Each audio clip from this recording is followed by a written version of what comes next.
ಯಾಕಂದ್ರೆ ಈಶಾನ್ಯ ಮೂಲೆಯಿಂದ ಪ್ರೋಕ್ಷಣೆ ಸ್ಟಾರ್ಟ್ ಮಾಡಬೇಕು. 1 2 3 4 5 ದೇವ್ರದ್ದು ಕಳ್ಸಕ್ಕೆ ಇಟ್ಟಿದ್ದ ಅಕ್ಕಿ ಇದು. ಹೋದ ವರ್ಷ ಇಟ್ಟಿದ್ದ ಅಕ್ಕಿನ ಚಿಕ್ಕ ಬಾಕ್ಸ್ ಮಾಡಿ ಅಕ್ಕಿ ಡಬ್ಬದಲ್ಲಿ ಇಟ್ಟಿದ್ದೆ. ದೇವ್ರು ಗೋಧಿ ಹುಲ್ ಮೇಲೆ ಅನನ ಸ್ವಾಮಿ ಪರಮಹಾಲಕ್ಷ್ಮಿ ಸತ್ಯನಾರಾಯಣ ಸ್ವಾಮಿ ಪೂಜೆ, ಲಕ್ಷ್ಮೀ ಪೂಜೆ ಯಾವಾಗ್ಲೇ ಮಾಡಿ ಒಂದು ಹುಳಿನ ಹಂಚ್ಬೇಕಾಗತ್ತೆ. ಮನೆಯಲ್ಲಿ ದೇವಸ್ಥಾನದಷ್ಟು ಘಮ ಘಮ ಅಂತ ಅಂತಿರುತ್ತೆ. ಎಲ್ಲರಿಗೂ ಒಳ್ಳೆಯದಾಗಲಿ. ಹಾಯ್, ಎಲ್ರಿಗೂ ನಮಸ್ಕಾರ. Welcome back to my YouTube channel. And Devika Madhu. ಇವತ್ತು ನಾನು ಮಾರ್ನಿಂಗ್ ನಿಮ್ಗೊಂದು ವ್ಲಾಗ್ ನ ಅಪ್ಡೇಟ್ ಮಾಡಿದ್ದೆ. ಅಂದ್ರೆ ಶುಕ್ರವಾರ ಹಿಂದಿನ ದಿನ ನಾನು ಏನ್ ಮಾಡಿರ್ತೀನಿ ಅಂದ್ರೆ, ಗುರುವಾರ ನಾನು ದೇವ್ರನ್ನ ಕರ್ಕೊಂಡು ಹೋಗಿ ಪುಣ್ಯಾರಾಧನೆ ಮಾಡ್ಕೊಂಡು ವಿಡಿಯೋನೆಲ್ಲ ಅಪ್ಲೋಡ್ ಮಾಡಿದ್ದೆ. ಈಗ ನಾನು ಮನೇಲಿ ಡೆಕೋರೇಷನ್ ನ ಯಾವ ರೀತಿ ಮಾಡ್ಬೇಕಂತ, ಈ ಸಲ ಯಾರಿಗೂ ಕೂಡ ಡೆಕೋರೇಷನ್ಗೆ ಬೇರೆಯವ್ರಿಗೆ ವಹಿಸ್ಕೊಟ್ಟಿಲ್ಲ, ನಾವೇ ಮಾಡ್ತಾ ಇದೀವಿ. ಈ ನಾನು ಹಿಂಗೆಲ್ಲ ಸ್ಕ್ರೀನ್ ತಂದೆ ತೋರಿಸಿದೀವಿ ಅಂತಂದ್ರೆ ಇಷ್ಟೆಲ್ಲಾ ಐಟಮ್ಸ್ ನ ಇಟ್ಕೊಂಡು ಇವಾಗ ಡೆಕೋರೇಷನ್ ನ ಸ್ಟಾರ್ಟ್ ಮಾಡಿದೀವಿ. ಇವಾಗ ಆದಷ್ಟು ಇಲ್ಲಿ ಸ್ಕ್ರೀನ್ ನ ಬಿಡ್ತೀವಿ, ಹಾಗೇನೆ ಇಲ್ಲೆಲ್ಲ ಈ ಟೇಬಲ್ ನ ರೆಡಿ ಮಾಡಿ ಬೆಳಗಿನ ಜಾವ 3 ಗಂಟೆಗೆ ಎದ್ದು ಲಕ್ಷ್ಮಿನ ರೆಡಿ ಮಾಡ್ತೀವಿ. ದೇವ್ರ ಮನೆ ಈ ರೀತಿ ಇದೆ. ಇವಾಗ ಅಲ್ಲಿರುವಂತ ಮುಕ್ಕೋಡನ್ನ ತಗೊಂಡು ನಾನು ಡೆಕೋರೇಷನ್ ಮಾಡ್ತೀನಿ, ಅದನ್ನ ತೋರಿಸ್ತೀನಿ ಆಯ್ತಾ. ಫುಲ್ ಡೆಡಿಕೇಶನ್ ಆಗಿ ವರ್ಕ್ ಮಾಡ್ತಾ ಇದಾರೆ ನಮ್ಮ ಇವೆಂಟ್ ಮ್ಯಾನೇಜರ್ ಇವ್ರೆ. ಇವೆಂಟ್ ಎಲ್ಲ ಇವೆಂಟ್ ಸೂಪರ್ ಬೆಸ್ಟ್. ನೋಡಿ ಗೈಸ್, ನಮ್ಮ ಅಕ್ಕ ಏನೇನೆಲ್ಲ ಮಾಡ್ತಿದ್ದಾಳೆ ಅಂತ. ಫೈನಲಿ ಇದಾಯ್ತು ಗೈಸ್, ಹಿಂಗಿದೆ. ಎದ್ಬಿಟ್ಟು ಎಲ್ಲರೂ ಸ್ನಾನ ಮಾಡ್ಕೊಂಡು ದೇವ್ರಿಗೆ ಅಲಂಕಾರಕ್ಕೆ ರೆಡಿ ಮಾಡ್ಬೇಕು ಅಷ್ಟೇ. ಆಮೇಲೆ ಹಬ್ಬ ಮಾಡೋದು. ಡೆಕೋರೇಷನ್ ರೆಡಿ ಆಗಿದೆ. ಇವಾಗ ಮುಕ್ಕೋಡಕ್ಕೆ ಅಲಂಕಾರ ಮಾಡ್ಬೇಕು, ಮತ್ತೆ ಏನೇನ್ ಐಟಮ್ ನ ಕೂರಿಸ್ಬೇಕು ಅಂತ ನೋಡ್ತಾ ಇದ್ದೀವಿ. ಈಗ ಡ್ರೈ ಫ್ರೂಟ್ಸ್, ಓಹೋ ಗೈಸ್, ಡ್ರೈ ಫ್ರೂಟ್ಸ್ ಎಲ್ಲ ಹಾಕ್ತಿದೀವಿ. ಇಲ್ಲಿ ಕ್ಲೀನ್ ಮಾಡ್ತಾ ಇದಾರೆ ಎಲ್ಲ. ಈಗ ಇದಕ್ಕೆ ಅಲಂಕಾರ ಮಾಡ್ತಾರೆ.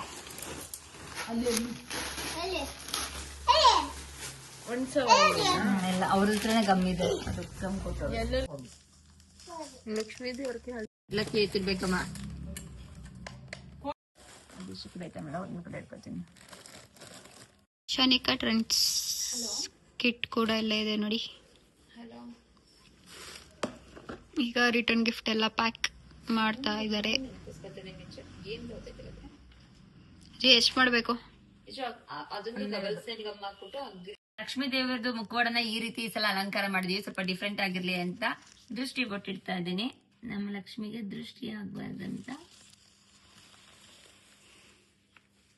ಹೇಗ್ ಮಾಡಿದೀನಿ ಲಕ್ಷ್ಮೀ ವಿಗ್ರಹದ ಅಲಂಕಾರ ಕಮೆಂಟ್ ಮಾಡಿ. ದೇವ್ರು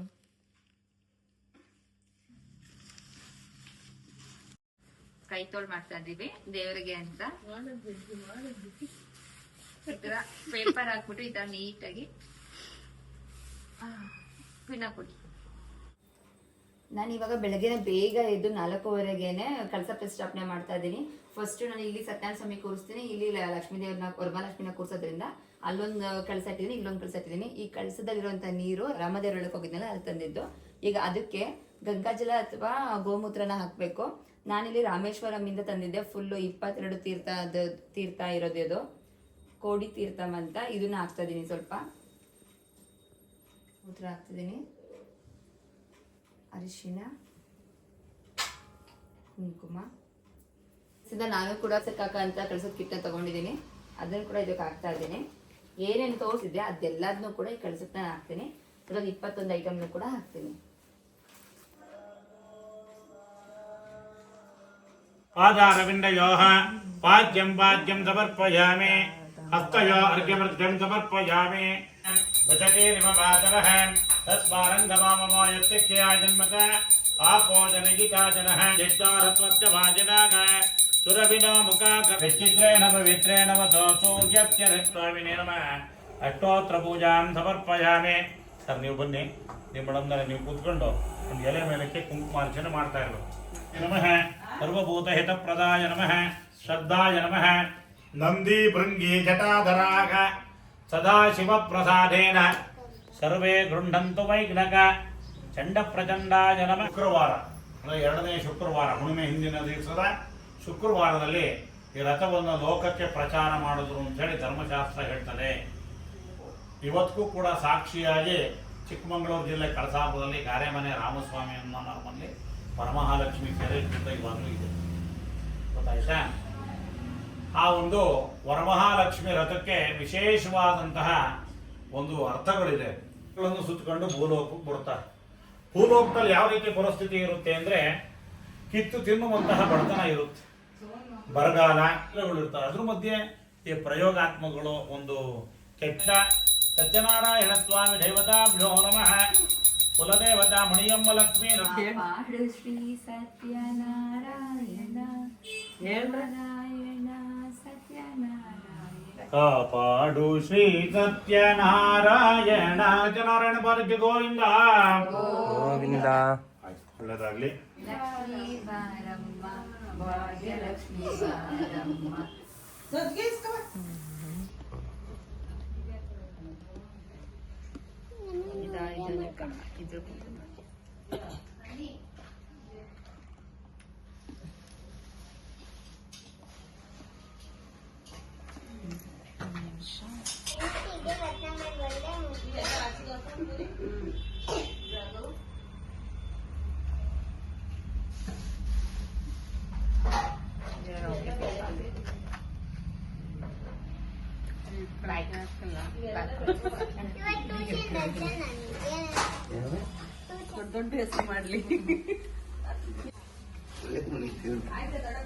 ಬೆಳಗ್ಗೆ ಅರ್ಚಕರು ಬಂದು ಪೂಜೆ ಎಲ್ಲ ಮಾಡ್ಕೊಟ್ಟು ಹೋದ್ರು. ಇವಾಗ ಮಧ್ಯಾಹ್ನದ ಪೂಜೆನ ಮಾಡ್ತಾ ಇದ್ದೀನಿ.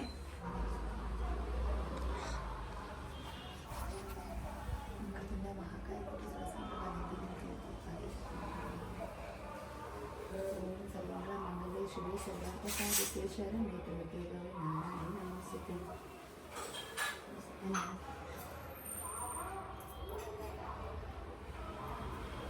ಮಂಗಳಾರತಿ ತಗೊಳ್ಳಿ, ಎಲ್ಲರಿಗೂ ಒಳ್ಳೆಯದಾಗಲಿ. ನಾನು ಪ್ರತಿ ವರ್ಷನೂ ಕೂಡ ವರಮಹಾಲಕ್ಷ್ಮಿ ಮಾಡ್ಬೇಕಾದ್ರೆ ಗೋಧಿ ಹುಲ್ನ ಬೆಳೆಸ್ತೀನಿ. ಗೋಧಿ ಹುಲ್ನ ಫಸ್ಟ್ ಒಂದು ವಾರ ಮುಂಚೆ ಇಲ್ಲ ಒಂದು 10 ದಿನ ಮುಂಚೆನೆ ನಾನು ಈ ತರ ಮೊಳಕೆ ಕಡಿಸಿ, ಮೊಳಕೆ ಎಲ್ಲ ಬಂದ ಈ ತರ ಗೋಧಿ ಹುಲ್ ಬರುತ್ತೆ. ಅದ್ರ ಮೇಲೆ ಯಾವಾಗ ನನ್ನ ಈ ತರ ಇಡ್ತಾನೆ ಇರ್ತೀನಿ. ಹಾಗೇನೆ ಸತ್ಯನಾರಾಯಣ ಸ್ವಾಮಿ ಪೂಜೆನ ಪ್ರತಿ ವರ್ಷ ನಾನು ವರಮಹಾಲಕ್ಷ್ಮಿ ಹಬ್ಬದಲ್ಲೇ ಮಾಡಿಸೋದು. ಹಂಗಾಗಿ ಸತ್ಯನಾರಾಯಣ ಸ್ವಾಮಿ ಪೂಜೆನ ಮಾಡಿಸಿದ್ದೀನಿ. ಹಾಗೆ ಇಲ್ಲಿ 9 ನವಗ್ರಹ ಧಾನ್ಯಗಳಿದೆ. ಈ 9 ನವಗ್ರಹ ಧಾನ್ಯಗಳು ಕೂಡ ಲಕ್ಷ್ಮಿಯ ಪ್ರಿಯವಾದದ್ದು, ಅದಕ್ಕೋಸ್ಕರ ಇಟ್ಟಿದ್ದೀನಿ. ಹಾಗೇನೆ ಲಕ್ಷ್ಮೀ ಪ್ರಿಯವಾದಂತಹ ಇಲ್ಲಿ ಅಮ್ನವ್ರ ಹೆಚ್ಚೆ ಆಗಿರ್ಬೋದು, ಗುಲ್ಗಂಜಿ, ಮುರಿ ಬಲ್ಮುರಿ, ತಾವರೆ ಬೀಜ, ಬಟ್ಲಡ್ಕೆ, ಅರ್ಶಿನದ ಕೊನೆ, ಶ್ರೀಫಲ, ಗೋಮತಿ ಚಕ್ರ, ಗೋಮತಿ ಶಂಕು, ಹಾಗೆ ಗರುಡಕಾಯಿ ಎಲ್ಲ ಕೂಡ ಇಟ್ಟಿದ್ದೀನಿ. ಹಾಗೇನೆ ನಾನು ಕಳಸ ಪ್ರತಿಷ್ಠಾಪನೆ ಮಾಡ್ಬೇಕಾದ್ರೆ ನಿಮ್ಗೆ ಗೊತ್ತಿರಂಗೇನೆ ಆಷಾಢಿಕ ಟ್ರೆಂಡ್ಸ್ ನಲ್ಲಿ ಏನೇನು ಕೊಟ್ಟಿದ್ರು ಅದನ್ನೆಲ್ಲ ನಾನು ಕಲಸಕ್ಕೆ ಆಲ್ರೆಡಿ ಹಾಕಿದ್ದೀನಿ. ಮತ್ತೆ ಇಲ್ಲೆಲ್ಲದನ್ನ ಅಲ್ಲಿ ಏನೇನು ತೋರಿಸಿದ್ರು ಅದನ್ನೆಲ್ಲ ಈಗ ಹಾಕಿದ್ದೀನಿ. ಹಾಗೆ ನಿಮ್ಗೆ ಇನ್ನೊಂದು ವಿಷಯ, ಅರಗಜ ಮತ್ತು ಜಾವತ್ ಪೌಡ್ರು ಏನ್ ಮಾಡ್ಬೇಕು ಅಂತಿದ್ರಲ್ಲ, ಇದನ್ನೆಲ್ಲ ನಾನು ದೀಪಕ್ಕೆ ಹಾಕಿದ್ದೀನಿ. ದೀಪಕ್ಕೆ ಮೇಲೆ ಉದುರಿಸಿದ್ರೆ ಸಾಕು, ತುಂಬಾ ಚೆನ್ನಾಗಿ ಘಮ ಬರ್ತಾ ಇರುತ್ತೆ. ಇದನ್ನ ಮಾಡೋದ್ರಿಂದ ಲಕ್ಷ್ಮಿ ಪ್ರಸನ್ನಳಾಗ್ತಾರೆ ಅನ್ನೋ ನಂಬಿಕೆ ಇದೆ. ವರಮಹಾಲಕ್ಷ್ಮಿ ಇಷ್ಟವಾದ ಡ್ರೈ ಫ್ರೂಟ್ಸ್ಗಳನ್ನ ಇಟ್ಟಿದ್ದೀನಿ. ಪುರಿ ಉಂಡೆ, ಜಾಂಗೀರು, ಆಮೇಲೆ ಒಬ್ಬಟ್ಟು, ನಿಪ್ಪಟ್ಟು, ಕರ್ಜಿಕಾಯಿ, ಒಬ್ಬಟ್ಟು, ಆಮೇಲೆ ಸ್ವಲ್ಪ ದುಡ್ಡನ್ನ ಇಟ್ಟಿದ್ದೀನಿ. ಅದ್ರ ಮೇಲೆಲ್ಲ ಹೂವು ಹಾಕಿದ್ದಾರೆ. ಅಲ್ಲಿ ಶ್ರೀಚಕ್ರ ಮತ್ತೆ ಅಷ್ಟಲಕ್ಷ್ಮಿ ನಾಣ್ಯ ಇಲ್ಲಿದೆ, ಕಾಣಿಸ್ತಿಲ್ಲ, ಅದನ್ನ ಪೂಜೆ ಮಾಡಿದ್ದೀನಿ. ಅದನ್ನು ಕೂಡ ಅಶ್ವಿನಿ ಕಟನ್ಸ್ ಅಲ್ಲಿ ಕೊಟ್ಟಿದ್ರು. ಹಾಗೇನೆ ಕರ್ಜಿಕಾಯಿ, ಸಜ್ಜಪ್ಪ, ಮನೆಯಿಂದ ಮಾಡಿದಂಥದ್ದು ಪುಳಿಯೋಗರೆ, ಕಡಲೆಕಾಳು ಉಸ್ಲಿ ಮತ್ತೆ ಶಾವ್ಗೆ ಪಾಯಸ, ಸ್ವೀಟ್ಸ್ನ ಇಟ್ಟಿದ್ದೀನಿ. ಹಣ್ಣುಗಳನ್ನ ಇಟ್ಟಿದ್ದೀನಿ. ಹಾಗೆ ಇಲ್ಲಿ ಸಜ್ಜಿಗೆ ಮಾಡಿಸಿದ್ದೀನಿ, ಸತ್ಯನಾರಾಯಣ ಸ್ವಾಮಿಗೆ ಇಷ್ಟ ಅಂತ. ಹಾಗೆ ಪುಳಿಯೋಗರೆ ಮಾಡೋದು ಯಾಕೆ ಅಂತಂದ್ರೆ ಸತ್ಯನಾರಾಯಣ ಸ್ವಾಮಿ ಪೂಜೆ, ಲಕ್ಷ್ಮೀ ಪೂಜೆ ಯಾವಾಗಲೇ ಮಾಡಿ ಒಂದು ದಿನ ಹಂಚ್ಬೇಕಾಗತ್ತೆ. ಅದಕ್ಕೋಸ್ಕರ ನಾವು ಪುಳಿಯೋಗರೆ ಮಾಡಿದ್ರೆ ತುಂಬಾನೇ ಇಷ್ಟ. ಹಾಗೆ ನಾನು ಇಲ್ಲಿ ಮಡ್ಲಕ್ಕಿ ಜೋಡಿಸಿದ್ದೀನಿ ವರಮಹಾಲಕ್ಷ್ಮಿ ತಾಯಿಗೋಸ್ಕರ ಅಂತ. ಈ ಮಡ್ಲಕ್ಕಿನಲ್ಲಿ ನಿಮ್ಗೆಲ್ಲ ಗೊತ್ತು, ಆಲ್ಮೋಸ್ಟ್ ಎಲ್ಲ ವಿಡಿಯೋ ತೋರಿಸ್ತಾ ಇರ್ತೀನಿ. ಸೀರೆ, ಹಾಗೇನೆ ಕೊಬ್ಬರಿ, ಉರ್ಗಡ್ಲೆ, ಡ್ರೈ ಫ್ರೂಟ್ಸು, ಅರ್ಶಿನದ ಕೊಂಬು, ಮತ್ತೆ ಬಳೆ, ಸ್ವಲ್ಪ ಕಾಣಿಕೆ, ಎಲೆ ಅಡಿಕೆ, ಬೆಲ್ದಚ್ಚು, ಹಾಗೆ ಇಲ್ಲಿ ಗೌರಿ ಬಾಗ್ನ ಕೂಡ ಇಟ್ಟಿದ್ದೀನಿ. ಇನ್ನು ಎಲೆ ಅಡಿಕೆ, ಬಟ್ಲಡಿಕೆ, ಎಲೆನ ಇಟ್ಟಿದ್ದೀನಿ, ಮತ್ತೆ ಹಣ್ಣುಗಳನ್ನ ಇಟ್ಟಿದ್ದೀನಿ, ಹೂನ ಇಟ್ಟಿದ್ದೀನಿ. ಹಾಗೆ ಬರೋರ್ಗಂತ ರಿಟರ್ನ್ ಗಿಫ್ಟ್ ಅಂತ ಪರ್ಸ್ನ ತಂದಿದೆ. ಈ ಸಲ ಪರ್ಸ್ನ ಇಟ್ಟಿದ್ದೀನಿ. ಬರೋರ್ಗೆ ಎಲ್ಲರಿಗೂ ಕೂಡ ಅರ್ಶಿನದ ಕಾಯಿನ ಕೊಡ್ಬೇಕಂತ ಅರ್ಶಿನದ ಕಾಯಿನ ಕೂಡ ಇಟ್ಟಿದ್ದೀನಿ. ಹಾಗೇನೆ ಮನೆ ದೇವ್ರನ್ನ ಇಲ್ಲೇನೆ ಕೂರಿಸಿ ಪೂಜೆ ಮಾಡ್ತಾ ಇದೀವಿ, ನಮ್ಮ ಮನೆ ದೇವರು. ಹಾಗೆ ಹೊಸದಾಗಿ ಬೆಳ್ಳಿದು ಗಣಪತಿ ತಂದಿದ್ದೆ, ಆ ಗಣಪತಿನ ಕೂಡ ಪೂಜೆ ಮಾಡ್ತಿದ್ದೀನಿ. ಇಷ್ಟು ನನ್ನ ವರಮಹಾಲಕ್ಷ್ಮಿ ಹಬ್ಬದಲ್ಲಿ ನಾನು ಪ್ರಿಪರೇಷನ್ ಮಾಡುವಂಥದ್ದು ಈ ರೀತಿ. ಮನೆ ಯಾವಾಗಲೂ ದೇವಸ್ಥಾನದ ಥರ ಗಮ್ ಅಂತಿರ್ಬೇಕು ಅಂದರೆ ಎರಡು ಏಲಕ್ಕಿ ಕಾಯಿ, 5 ಲವಂಗ ಮತ್ತು ಪಲಾವ್ ಎಲೆ ಮತ್ತು ಸ್ವಲ್ಪ ತುಪ್ಪ, ಅದ್ರ ಮೇಲೆ ಪಚ್ಕರ್ಪೂರನ ಹಾಕ್ತಿದ್ದೀನಿ.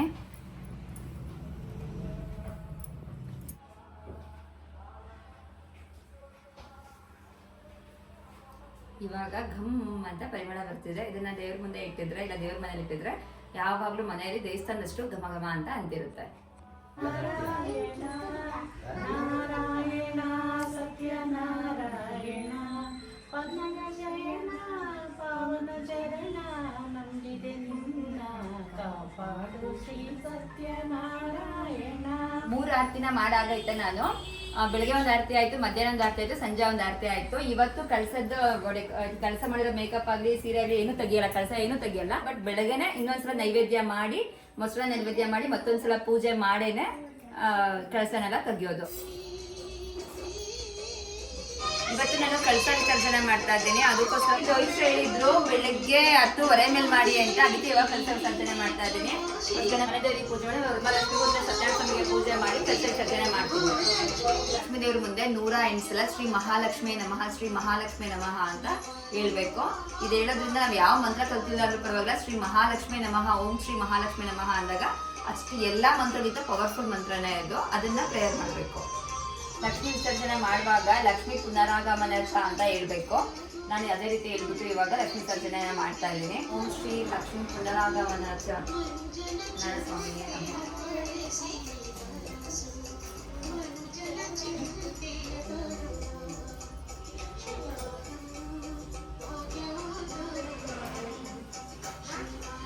ಹೇಳಿದ್ದೆ ಲಾಸ್ಟ್ ಟೈಮ್ ವಿಡಿಯೋದಲ್ಲಿ ಒಂದು 5 ಅಥವಾ 9 ನಿಂಬೆಹಣ್ಣು ಅಂತ, ನಾನು 5 ನಿಂಬೆಹಣ್ಣು ತಗೊಂಡು ಭಾಗ ಮಾಡಿದ್ದೀನಿ. ಇವಾಗ ನಾನು ಪೂಜೆ ಮಾಡಿದ್ದೆಲ್ಲ ಅದನ್ನು ಲಕ್ಷ್ಮೀ ದೇವರಿಗೆ ಇಷ್ಟ ಆಗಿದೆ ಅನ್ನೋದು ಆಗಿದ್ರೆ ಇದರಲ್ಲಿ ನನಗೀಗ ಬೆಸ ಬೀಳುತ್ತೆ, ಇಲ್ಲ ಅಂದ್ರೆ ಸಮ ಬೀಳುತ್ತೆ. ನೋಡೋಣ ಏನಾಗುತ್ತೆ ಅಂತ.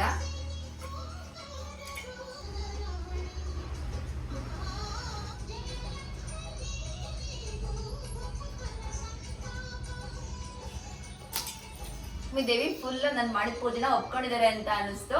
ನೀವು ಕೂಡ ಇದನ್ನ ಮನೇಲಿ ಟ್ರೈ ಮಾಡಿ ನೋಡಿ. ಈ ವಾರ ಮಾಡಿದ್ರೆ ನೆಕ್ಸ್ಟ್ ಇಯರ್ ಆದ್ರೂ ಮಾಡಿ. ಈಗ ಆಗೋಗಿದ್ರೆ ಈಗ ನೆಕ್ಸ್ಟ್ ವೀಕ್ ಮಾಡಿದ್ರೆ ಇದನ್ನ ಟ್ರೈ ಮಾಡಿ. ನನಗಂತೂ ಫುಲ್ ಖುಷಿ ಆಯ್ತು. ಸತ್ಯನಾರಾಯಣ ಸ್ವಾಮಿನೂ ಹಾಗೆ ವರಮಹಾಲಕ್ಷ್ಮಿ ಬೇಡ್ಕೊಂಡು ಮಾಡಿದೆ. ನಾನು ಮಾಡಿರೋ ಪೂಜೆನಲ್ಲಿ ಈಗ ತಪ್ಪಿದ್ರೆ ಕ್ಷಮಿಸಿ, ನನ್ನ ಪೂಜೆನೆಲ್ಲ ಒಪ್ಕೊಳ್ಳಿ, ಆಶೀರ್ವಾದ ಮಾಡಿ ಅಂತ ಕೇಳ್ಕೊಂಡೆ. ಅದಕ್ಕೋಸ್ಕರ ನನಗೆ 5 ಬಿತ್ತು. ನೀವು ಕೂಡ ಟ್ರೈ ಮಾಡಿ ನೋಡಿ. ವರಮಹಾಲಕ್ಷ್ಮಿ ಕಳಸನ 3 ಸಲ ಬಲಗಡೆ ಕಿಂಗ್ ಅನ್ಬೇಕು ಮಾಡ್ತಾ ಇದೀನಿ. ಕಳಸ ವಿಸರ್ಜನೆ ಮಾಡ್ತೀನಿ.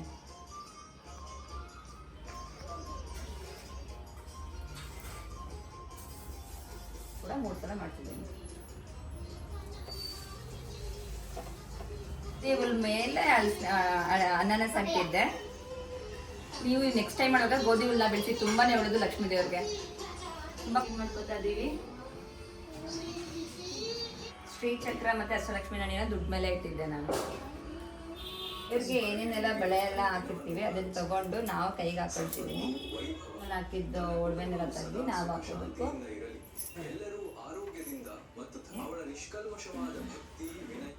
ನಮ್ಮನೆ ಲಕ್ಷ್ಮೀದು ಇದನ್ನೆಲ್ಲ ತೆಗೆದ್ಬಿಟ್ಟು ಇದನ್ನೇ ನಾವು ದೇವ್ರ ಮನೇಲಿ ಪ್ರತಿದಿನನೂ ಇದನ್ನೇ ಪೂಜೆ ಮಾಡೋದು.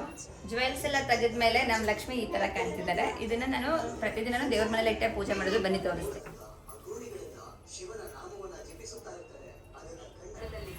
ನನಗೆ ಸರ್ ದೇವ್ರಿಗೆ ಉಡ್ಸಿದ ಸೀರೆ ರೆಡ್ ಕಲರು ಹೇಗಿದೆ ಸೀರೆ.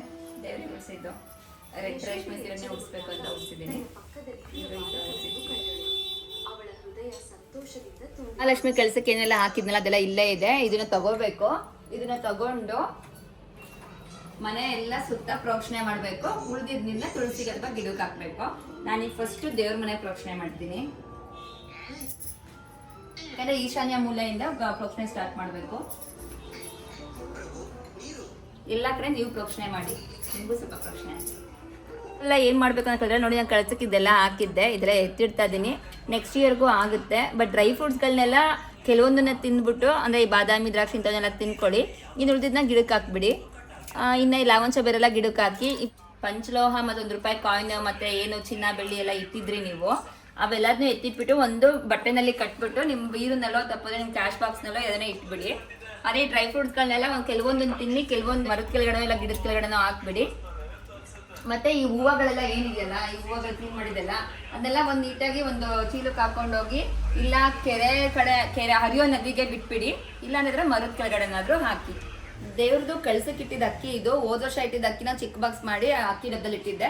ಈಗ ಈ ಅಕ್ಕಿನ ಅಲ್ಲಿಗೆ ಹಾಕಿ ಇದೆಲ್ಲ ಸ್ವಲ್ಪ ಅಕ್ಕಿನ ತಂದಿರ್ತೀನಿ. ಇದನ್ನ ಪ್ರತಿ ವರ್ಷ ಇದನ್ನೇ ಪಾಲನೆ ಮಾಡಿ. ಯಾಕೆ ಅಂತ ಅಂದ್ರೆ ಧನಧಾನ್ಯಕ್ಕೆ ಕೊರತೆ ಆಗ್ಬಾರ್ದು ಅಂತ ಇಲ್ಲಿ ಏನ್ ಪೂಜೆ ಮಾಡಿರ್ತೀವಲ್ಲ ಆ ಅಕ್ಕಿ ಸ್ವಲ್ಪ ತೆಗ್ದು 3, 4, 5 ಸಲ ಹಿಂಗ್ ಮಾಡಿ ಇದನ್ನ ಬಾಕ್ಸ್ ಹಾಕಿ ಅಕ್ಕಿ ಡಬ್ಬದಲ್ಲಿ ಇಡಬೇಕು. ನೀವು ಅದನ್ನೇ ಪಾಲನೆ ಮಾಡಿ. ಎಲ್ಲರಿಗೂ ವರಮಹಾಲಕ್ಷ್ಮಿ ಹಬ್ಬದ ಶುಭಾಶಯಗಳು. ನಾನು ಈ ರೀತಿ ವರಮಹಾಲಕ್ಷ್ಮಿನ ಕೂರಿಸಿ ಪೂಜೆ ಮಾಡ್ತಿದ್ದೀನಿ. ನೀವೆಲ್ಲ ಯಾವ ರೀತಿ ಮಾಡ್ತಿದ್ದೀರಾ ಅಂತ ಕಾಮೆಂಟ್ ಮಾಡಿ. ಹಾಗೆ ನಾನು ಇಲ್ಲಿ ತೋರಿಸಿದ್ರಲ್ಲಿ ಯಾವ್ದ್ರಲ್ಲಾದ್ರೂ ತಪ್ಪಿದ್ರೆ ನೀವು ಅದ್ರಲ್ಲಿ ನಂಗೆ ತಿಳಿಸ್ಕೊಡ್ಬೋದು. ನೆಕ್ಸ್ಟ್ ನಾನು ಕೂಡ ಕರೆಕ್ಟ್ ಮಾಡ್ಕೊಳ್ತೀನಿ. ನಿಮ್ಮ ಪ್ರೀತಿ ಸಪೋರ್ಟ್ ನನ್ನ ಮೇಲೆ ಹೀಗೆ ಇರಲಿ. ನಾನು ಯಾರೆಲ್ಲ ಇನ್ನು ಯೂಟ್ಯೂಬ್ ಚಾನಲ್ ಸಬ್ಸ್ಕ್ರೈಬ್ ಮಾಡಿಲ್ಲ ಅವರೆಲ್ಲ ಈಗಲೇ ಸಬ್ಸ್ಕ್ರೈಬ್ ಮಾಡ್ಕೊಡಿ. ಇದರಿಂದ ನಿಮಗೆ ಯೂಸ್ಫುಲ್ ಇನ್ಫಾರ್ಮೇಶನ್ ಸಿಗ್ತಾ ಹೋಗುತ್ತೆ. ದೇವಸ್ಥಾನದ ಬಗ್ಗೆಗಳಾಗ್ಲಿ, ದೇವ್ ಪೂಜೆ ಮಾಡೋದು ಹೇಗೆ ಆಗ್ಲಿ ಅಂತ ಆಗ್ಲಿ ಪ್ರತಿಯೊಂದನ್ನು ಕೂಡ ನಿಮ್ಗೆ ಅಪ್ಡೇಟ್ ಮಾಡ್ತಾ ಇರ್ತೀನಿ. ನೀವು ಕೂಡ ನನಗೆ ತಿಳಿಸ್ಕೊಡ್ಬೋದು. ನೀವು ತಿಳ್ಕೊಳ್ಳೋದನ್ನು ಕೂಡ ನಾನು ಅಕ್ಸೆಪ್ಟ್ ಮಾಡ್ಕೊಂಡು ಅದನ್ನ ಸರಿ ಮಾಡ್ಕೊಳ್ತೀನಿ. ಧನ್ಯವಾದಗಳು. ಎಲ್ಲರಿಗೂ ಒಳ್ಳೇದಾಗಲಿ.